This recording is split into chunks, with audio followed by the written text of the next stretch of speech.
Welcome to Lotus Lane Daily. I'm glad you're here. Today's wisdom is for anyone going through something hard. You know that feeling when something goes wrong in your family, anything, a tense holiday, a money problem, an argument between two other people entirely, and somehow within minutes it has become about you? You did not cause it. You may not even have been in the room, but the blame finds you anyway, the way water finds the lowest point. And the worst part is how normal it feels, because it has been happening your whole life, and somewhere along the way you started to believe that maybe they are right. Maybe you really are the problem. If that is your experience, there is a name for the role you were given. You are the family scapegoat. And understanding that role clearly might be one of the most important things you ever do for yourself. What a scapegoat actually is. In a healthy family, when something goes wrong, the family looks at the actual cause and deals with it. In a troubled family, that is unbearable, because looking at the real cause would mean a parent admitting fault, or the family facing a truth it cannot survive facing. So instead, the family finds one person to carry the blame for everything. That person becomes the explanation. The family is not in trouble, the story goes. They are simply burdened by this one difficult, troublesome member. That member is the scapegoat. And here is the cruelest mechanism in it. You were not chosen because you were bad.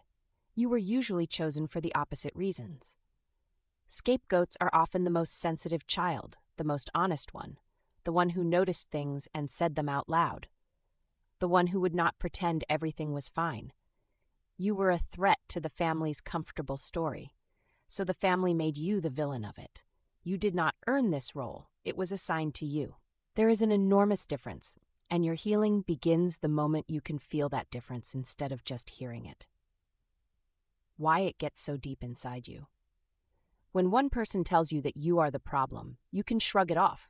When an entire family tells you, year after year, with total agreement among them, it stops feeling like an opinion and starts feeling like a fact about reality. The scapegoat usually grows up genuinely believing they are defective. Too sensitive, too difficult, too much. The bad one, you carry that belief into adulthood like a stone in your pocket you have forgotten you are carrying. It shows up as a reflex to apologize for existing, as a certainty that any conflict must be your fault, as a strange unworthiness around good things, as if you do not quite deserve them, as relationships where you accept poor treatment because somewhere deep down you assume that is what you are for. None of that is the truth about who you are. It is the residue of a role, and a role can be put down. Seeing it clearly is the first freedom. There is an old idea that wisdom is the ability to see through appearances to the truth beneath, and that we should not be swayed by surface appearances because the truth is often hidden under layers of noise. For a scapegoat, the noise is the family story about you. The truth beneath it is something you may never have been allowed to consider, that you were not the broken one. You were the one assigned to hold what the family could not face. When you really see this, things start to rearrange. The childhood memories look different. The "you always ruin everything" was not a diagnosis. It was a job description, handed to a child who had no power to refuse it. That single shift in seeing does not fix everything, but it loosens the stone. And once it is loose, you can finally begin to set it down. Things that actually help. Get the story out of your own head. Scapegoating works through agreement and isolation. Everyone tells the same story, and you have no one offering a different one. Find people outside the family, a therapist especially, who can hear the actual events and reflect back what a fair witness sees. You need outside eyes because your own have been trained for years to see you the family's way. Stop auditioning for innocence. Many scapegoats spend their lives trying to finally prove they are good. If I achieve enough, behave perfectly, never give them anything to criticize, they will see I was never the problem. They almost certainly will not, because your innocence was never the issue. The family needs a scapegoat for its own reasons, and a well-behaved scapegoat is still a scapegoat. You can stop trying to win an argument the other side has no interest in ever ending. Refuse the role in the moment. You do not have to argue or explain. When blame is being routed to you for something that is not yours, a calm, simple line is enough. That wasn't me, and I'm not going to take this on. I don't agree with that, and I'm not discussing it further. You will feel the pull to defend yourself at length. Resist it. The shorter and steadier you are, the less the role can stick. Watch for the same pattern elsewhere. Because the role feels so familiar, you may keep stepping into it with partners, friends, bosses, anyone who hands you blame that is not yours. Start noticing the feeling of being scapegoated, the strange pull to accept fault that is not yours. Once you can recognize it, you can decline it. Familiar is not the same as right. Grieve, then build. There is real grief here, the loss of a family that saw you fairly, the childhood where you were never quite safe. Let yourself mourn honestly, and then slowly build relationships and a life where you are seen as you actually are.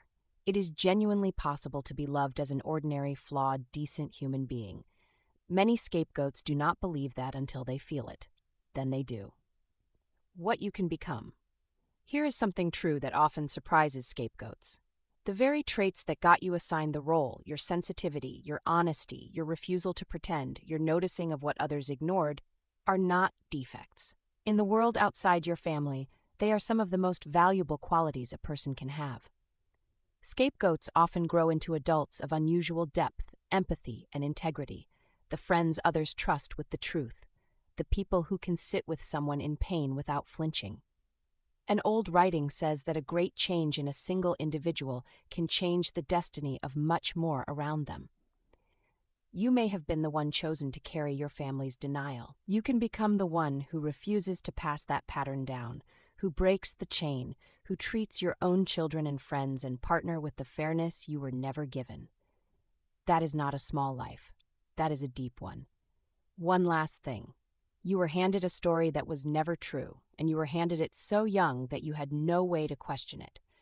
Putting it down takes time. There will be days the old belief comes roaring back, telling you that you are, after all, the problem. On those days, remember that the belief is a leftover, not a fact. You were never the broken member of a fine family. You were the honest member of a struggling one, and you were made to pay for that honesty. The debt was never real. You are allowed to stop paying it. The person underneath the role, the one you were before they named you, is still there, and that person is worth knowing and worth loving. Start with them. That's the wisdom for today. If something here landed for you, share it with one person who might need to hear it too. Take it slow. I'll see you tomorrow on Lotus Lane Daily.